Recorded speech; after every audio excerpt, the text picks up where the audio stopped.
On the 80th anniversary of the liberation of Auschwitz comes an unprecedented exhibition about one of history's darkest moments. Auschwitz, not long ago, not far away, features more than 500 original objects, first-hand accounts, and survivor testimonies that tell the powerful story of the Auschwitz concentration camp, its history and legacy, and the underlying conditions that allowed the Holocaust to happen. On now exclusively at ROM. Tickets at rom.ca.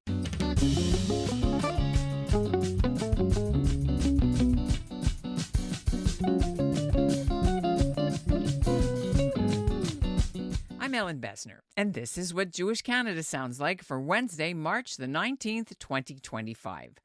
Welcome to the CJN Daily, a podcast of the Canadian Jewish News made possible in part thanks to the generous support of the Ira Gluskin and Maxine Granovsky-Gluskin Charitable Foundation. On this second Honourable Mention episode of 2025, where we pay tribute to prominent Jewish Canadians who've recently passed away, I'm proud to shine the spotlight on 5 Canadian leaders hailing from 4 provinces, Alberta, Saskatchewan, Ontario, and Quebec, who've passed away in recent months and left behind important legacies and contributions to the Canadian Jewish community, but also to the wider world. Many of you listeners might have been aware of our coverage of the death of Michael Mostyn, the most recent CEO of B'nai Brith Canada. He died February the 4th of brain cancer. From Edmonton, we'll profile Diane Kipnis, a clinical psychologist and philanthropist who, together with her husband Irving, were cancer survivors. They fought to find and fund better treatment for people with cancer-related conditions. Toronto's Sandy Keshen was the executive director of the RENA organization, which she helped create so her own daughter and other persons with disabilities could find facilities and inclusion in the community. Lou Hoffer was a Holocaust survivor from the less well-known area of Transnistria in Romania. He came to Canada after the war and settled in Western Canada, then moved to Toronto in later years to be closer to his children, which is when he became a tireless advocate for the victims of the Nazis murdered in that part of Europe. And we also profile Stanley Diamond, a Montreal genealogy expert whose quest to learn more about his family's genetic blood disease helped so many Jewish people find their lost European relatives after the Holocaust, including Douglas Emhoff, Gwyneth Paltrow, and Alan Dershowitz. Heather Ringel has written the obituaries for many of our Honourable Mention and women, and she joins me now, along with the CJN's news editor, Lila Sarick, who covered Michael Mostyn's passing. Hello to both of you. Thank you. Nice to be here. Thank you for having us. We'd like to start off probably with the most prominent national leader, well known not just in Toronto area, but across the country in Ottawa for his advocacy work, and that is Michael Mostyn. Here's Michael Mostyn speaking shortly after October 7th at a community solidarity evening in Toronto. We can no longer allow for incitement here in this country. We see hate rallies that are taking place on city streets, calls for the boycotts once again of Jewish businesses, students in law schools justifying acts of evil terror. That cannot be. This is a country of the rule of law. And while we might be a small Jewish community, we are not alone. And you should not be afraid. Lila, you covered Michael Mostyn for many decades. He was a community advocate, political hopeful, and most recently CEO of B'nai Brith Canada. Usually when Heather and I talk about Honourable Mention and women, they've all led such long, full lives. Many of them pass away in their 90s. Michael Mostyn's death was much different. Michael was the CEO of B'nai Brith Canada, and he died very sadly at the age of 50, left behind 2 teenage kids who spoke beautifully at his funeral. A year ago, he thought he had COVID. He went to the hospital for COVID, and they found out that he had cancer, and he was ill and for about a year and passed away. You were watching the funeral, and it was an overflow crowd. Who of the prominent people were there that you'd like to list a little bit? Michael Levitt was there. Michael was the MP for York Centre, and the two of them met because Michael Mostyn was campaigning for the Conservatives in the riding over a number of years, and the two of them met, and Michael Levitt was the Liberal MP. Although, as Michael Levitt said, they were on opposite sides of the political table, they became good friends. And it was a friendship that clearly lasted quite a long time.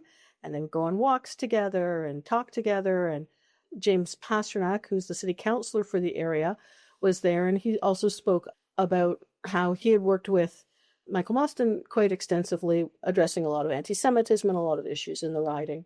And you mentioned politics. Before he got into be head of B'nai Brith Canada, can you sort of give us a little bit of his career background? So he was a Toronto kid, born and raised, went to law school, worked in his father's law firm with him and his father and his brother. Then he left to work at B'nai Brith. He went to run a high-tech firm, but then he came back to B'nai Brith as the CEO in 2014. And that was where he worked the longest and had the biggest impact. Our listeners may not know, you mentioned that he ran often for the Conservatives, provincial and federal politics. Is it correct that he lost to Ken Dryden? That's right. That's right. Ken Dryden was the Liberal MP. And so, yes, he ran against Ken. You can't beat a goalie for the Montreal Canadiens. That's like 6-2. And no, you can't do that. Now, you said 2014. And our listeners may not remember that far back, but I remember. He took over B'nai Brith from Frank Diamond, who had run it for 36 years and left it in a financial mess and in need of a complete overhaul. What things did Michael Mostyn successfully do to revitalize B'nai Brith Canada? One of the things he did was they had a building. They had a big headquarters that was mortgaged up to the eyeballs, and they sold the building. They had a Alzheimer's care facility that was only about half full, and they had to sell that building off as well. They had a newspaper. First it was called The Covenant, then it was called the Jewish Tribune. It was also losing money, and it was also closed and sold. And at the time, Michael Mostyn said, let's really concentrate on the things that we do well. They do a lot of advocacy. They've become, especially under his tenure, they became much more active in the anti-Semitism and in the advocacy field. He says, and these are the things we do well, and so let's focus on the things we do well, and let's sell off the things that we aren't doing well on and the things we aren't making money on. He came in as a young guy and put his mark on the organization that way.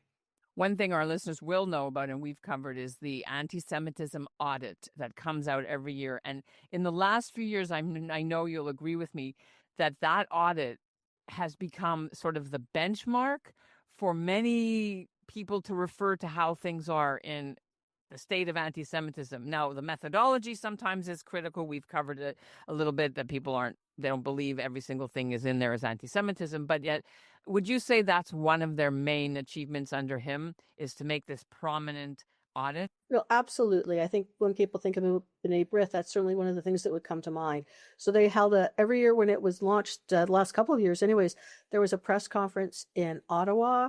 It was covered by CPAC, which is the video streaming organization. You'd see people, politicians from all three parties would come and speak at this press conference to discuss the findings. So yeah, I think it was a very prominent feature for B'nai Brith, and they really made their mark that way. And Michael Levitt, in fact, spoke about there was respect from all political parties for B'nai Brith when they came to present this. Yeah, and a lot of people spoke about his quiet way, his low-key way. I remember seeing him every year at the Israeli consulate's Hanukkah party, where he would be talking and schmoozing with everybody, but very quietly. He won so many awards, but even the last few weeks of his life, many of you may have seen this, he won the King Charles III Coronation Medal in his hospital bed, right? That Melissa Lantsman, the deputy Conservative leader, made sure to award to him in person because she thought that it would mean so much to him. And I thought that it was very touching and poignant. Absolutely. His parents spoke at the funeral, and you could just tell how proud they were of him, of everything that he had achieved. I'm going to bring Heather back in now as we talk about some of our other honorable mention. We've been trying to do a profile of Stanley Diamond for several months. He passed away in Montreal. Stanley Diamond, if you are into genealogy or Jewish roots or that TV show, Who Do You Think You Are on PBS, all those things, Stanley Diamond's fingerprints are all over this, not just in Canada, but around the world. Stanley Diamond, I spoke with the acting executive director at Jewish Records Indexing, which is the organization he founded. A genealogy, humongous genealogy organization, the largest special interest genealogy group with something like, they have 6.4 million records that are available. But that it isn't about little old ladies trying to figure out if they're related to George Washington. I mean, it was everything from trying to figure out family, DNA diseases and things like that, to helping people who were in some danger in countries that they were in, whether it was the Ukraine or Poland, and needed to establish their roots so that they could have citizenship. For marriages, they were helping out to prove that people were Jewish. So it really, as well as a lot of work with Holocaust connections to bring those people together. And that his overarching goal was really, it was about Jewish continuity. And of course, as an aside, he was a Harvard MBA who'd started this because in his own family, there was a genetic issue, and he wanted to do some research into his past to see how he could help. You were mentioning the 6.5 million records. He was executive director of this site. It's called Jewish Records Indexing Poland. I want to let you hear Stanley Diamond speaking in his own words in a documentary about him that aired on Global Television to give you some idea of the scope of the genealogical database he helped create. JRI Poland is a massive Jewish vital records indexing project. We've indexed more than 2.2 million records so that you and I and everyone else interested in their Polish roots can go to the internet, put in their town name, put in their family name, up comes a list of all the records for their town to start them off in their research. They understand the need of Jewish people to find their families, to find their family connection, to learn who might have died in the Holocaust, to learn who may have survived. He founded the International Institute of Jewish Genealogy in Jerusalem. I use this site all the time. It's called jewishgen.inc to look for burials when I'm doing interesting projects about trying to find people. For those of you who are all into this, many of you may be rolling your eyes and going, I'm not into Jewish history. But for those of us who are, he was really the guru. I want to ask Lila now, if you knew Stanley Diamond, and maybe you have an anecdote too. I wrote a story quite a number of years ago for the CJN about how younger people were getting interested in Jewish genealogy and why that was. So, of course, I had to introduce Stanley Diamond because he is the guru. So I'm chatting with him. And he says, well, where's your family from? And I tell him the name of my town that my dad's family was from. And he says, oh, well, this is how you spell it, because it's one of these places that could be spelled many different ways. And he said, let me look it up for you. Let me help you out. I can do all this research for you.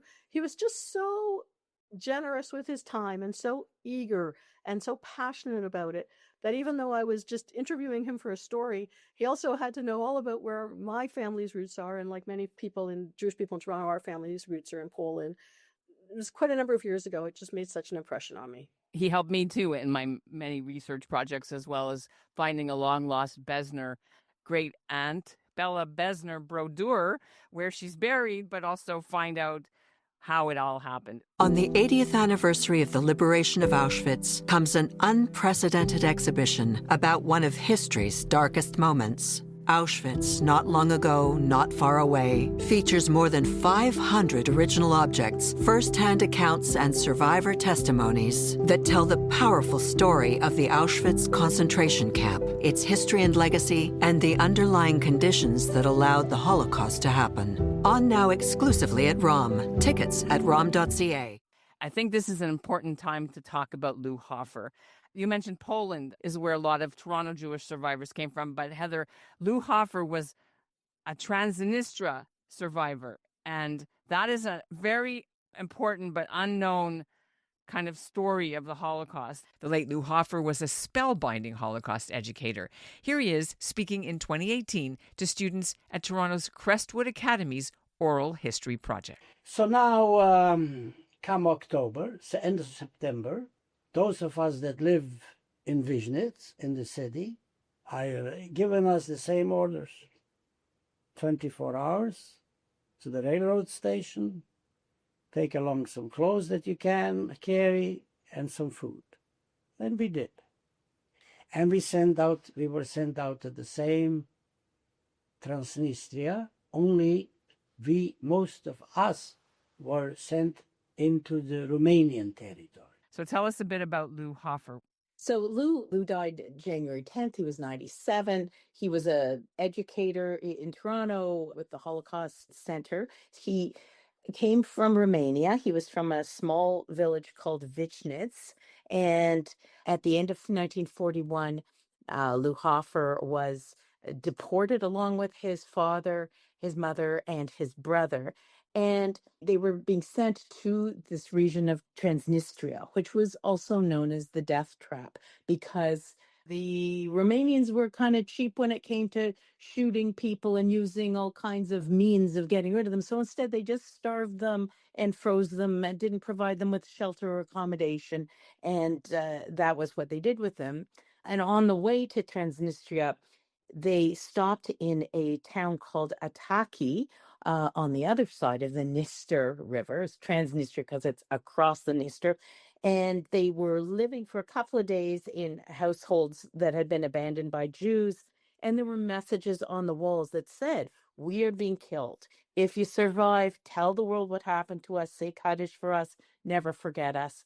And that really made an impact on him. They had some skills in terms of trading with local Ukrainian population for potatoes and for minor things. The family did survive by miracle, and he ended up coming to Canada and to Saskatchewan, I believe went into farming and stayed there until 2003. His family, his children, of course, ended up in Toronto, and he came to Toronto, and that was when he became much more involved in Holocaust education and in the Transnistria Survivors Association, which really wanted to bring to the attention of politicians, especially in Romania, that Romania had a hand in getting rid of Jews, and they really hadn't taken any responsibility for it. And this association in general tried to move that up on their agenda. So he was known as a very, an exceptional speaker, and especially with younger kids, where he really would set the picture of what had happened. And it is a little bit of a different story from a survivor. It's not what everyone thinks they're going to hear. So What struck me about him is that he didn't talk about his experiences until 2003. Yeah. And only then, so many years later after the Holocaust, was he able to discuss what had happened to him. You mentioned that when they got to this small town, the people said, "Remember us, tell our stories, say Kaddish." He and his wife planted, I think, 1,000 trees in a grove in Israel in memory of his parents and the Transnistria Survivors Association. He said, "Our job as survivors was fulfilled 100%. Our stories, our legacies will be around for 1,000 years. The world isn't going to forget." And your obituary in the CJN and our little podcast is part of that. So I really like that. Thank you for writing it. Speaking of Holocaust survivors, Sandy Keshen, a giant in the field of inclusion for adults and young people with disabilities, who died in Toronto in January. She too was a survivor. Tell us how she survived and how she got to Canada. Exactly. It's interesting because I didn't think of her as a survivor, but her son, Brian, mentioned, was very important part of her background. Not that she talked about it, but she was born in Poland, 1938. Her nickname was Sabina. And her family, she and her mother and father escaped the Nazis and went to Russia. And her father joined the Russian army, or was conscripted into the Russian army. But he was killed in 1942 in the Battle of Stalingrad.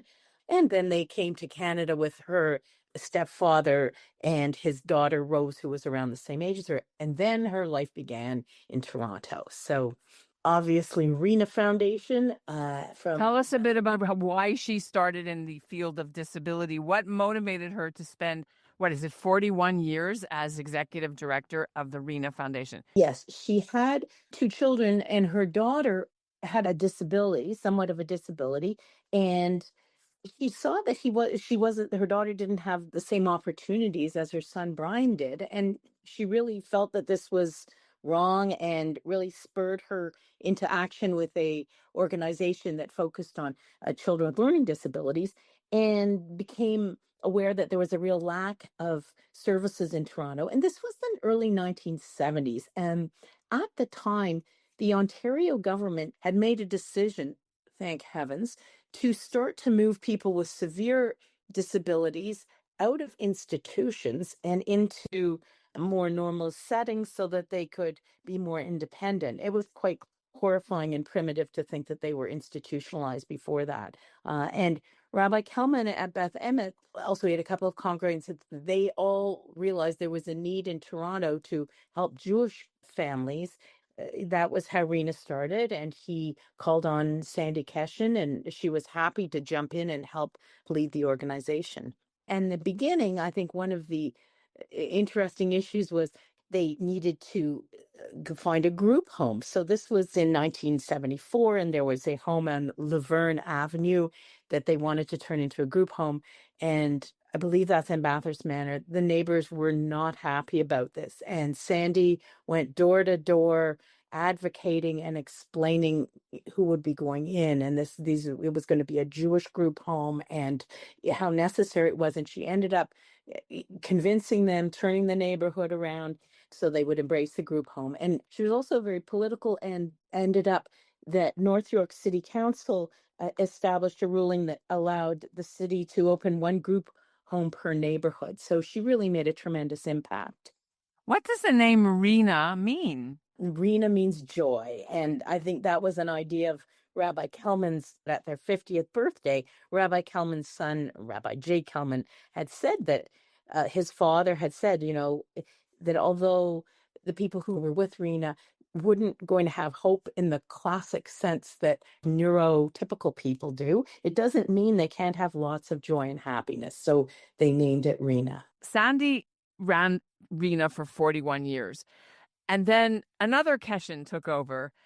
41 years, and Brian Keshen, who was a big, had already made a big mark in the Jewish community, working for UJA and other organizations. I mean, it was kismet. He stepped into his mother's shoes there, and he's running the organization and bringing new ideas and just an amazing confluence of events and of people. It's fantastic. Now, Brian Keshen was asked a couple of years ago for Rena's 50th anniversary to reflect on his mother's devotion to that organization.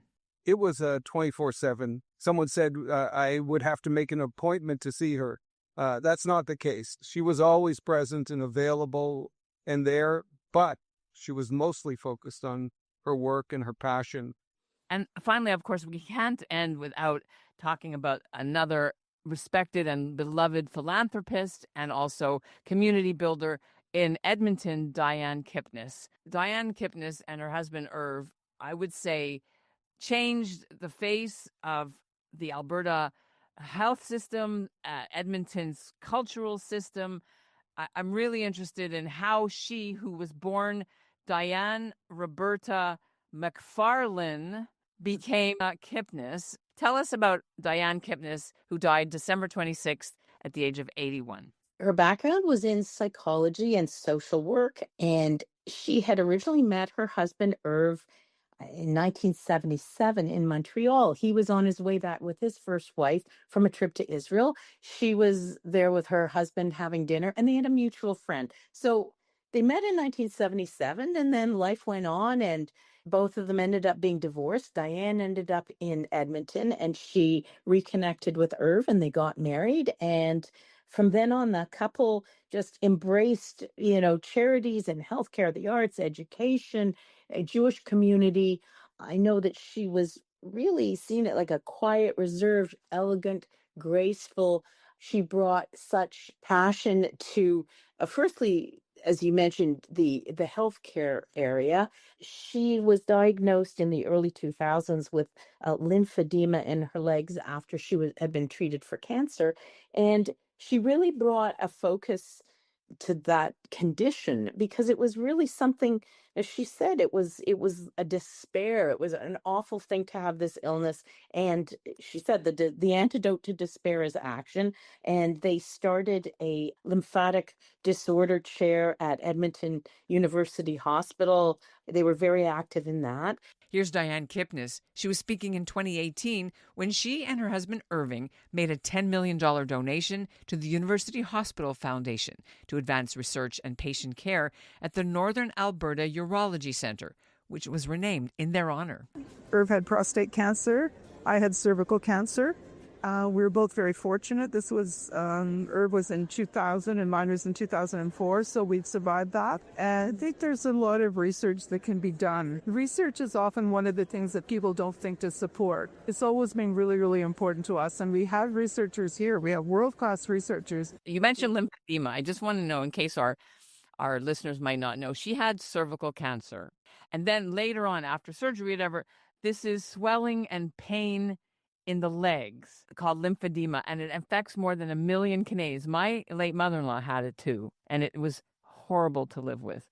And all they did from those days was massage and a little compression therapy.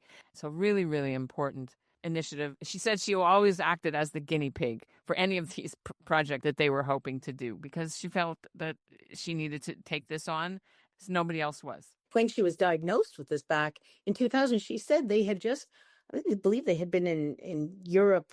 I think they'd been also touring some of the camps there, and they just told her this is an allergy or an insect bite, or it's a psychological reaction from visiting these camps. So just being dismissed, and it sounded absolutely horrible. But she certainly had the power and the commitment to do something about it and to turn it around. And as you've also mentioned, her love of the arts, they said the Edmonton Ballet probably wouldn't have existed without their help. They had an annual gala for the Edmonton Opera. And actually this year they had named it done it in her honor, and going forward, I believe, is the Diane Kipnis of Valentine's Gala for the Edmonton Opera. And passion for Israel. I mean, they were very big lifetime donors with UJA. They gave money to Jews in the Ukraine when war broke out there, and just active in everything. And she converted and joined the Jewish community to marry Irv, did she not? Mm-hmm. That's right. you said. Yeah. So for 35 years, they were married, and their foundation has been one of the most important philanthropy funnels of funding and support to Edmonton, as you mentioned, and Israel as well. Thanks so much to Heather and to you, Lila, for joining us for the first time on Honourable Mention. Maybe another time to come back. Thank you so much. Thank you. And that's what Jewish Canada sounds like for this Honourable Mention version of the CJN Daily. Our show's made possible in part thanks to the generous support of the Ira Gluskin and Maxine Granovsky Gluskin Charitable Foundation. We've put the links in our show notes so you can read more about today's personalities. Zachary Kauffman is the producer of our show. Michael Fraiman is the executive producer. Mark Weisblatt is the editorial director. And the music is by Dov Beck-Levine. Thanks for listening. On the 80th anniversary of the liberation of Auschwitz comes an unprecedented exhibition about one of history's darkest moments. Auschwitz, Not Long Ago, Not Far Away, features more than 500 original objects, first-hand accounts, and survivor testimonies that tell the powerful story of the Auschwitz concentration camp, its history and legacy, and the underlying conditions that allowed the Holocaust to happen. On now exclusively at ROM. Tickets at rom.ca.